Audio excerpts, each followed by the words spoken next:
দর্শক, রাজশাহী থেকে এ বিষয়ে সবশেষ জানাচ্ছেন সহকর্মী রাজু আহমেদ।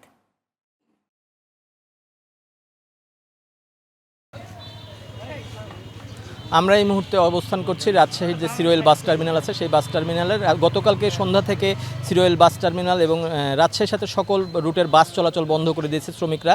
শ্রমিকদের সঙ্গে আমরা কথা বলে যেটা জানতে পেরেছি যে শ্রমিকদের দাবি যে এখানে যে কমিটি করা হয়েছিল তাদের শ্রমিক ইউনিয়নের সেই বাস শ্রমিক ইউনিয়নের কমিটিটা গত 2 মাস আগে ডিসি সাহেব বলেছিল নিজের দায়িত্ব নিয়ে যে হচ্ছে এই কমিটি দ্রুত করা হবে, কিন্তু 2 মাস পেরিয়ে গেলেও এই নতুন কমিটি করা হয়নি বলে যারা শ্রমিক আছে বাস শ্রমিক তারা আন্দোলন করছে এবং তাদের দাবি যে পূর্বে যেসব তাদের দেনা পাওনাগুলো ছিল, যে আদায়গুলো ছিল, সেই আদায়ের হিসাবও তারা পায়নি।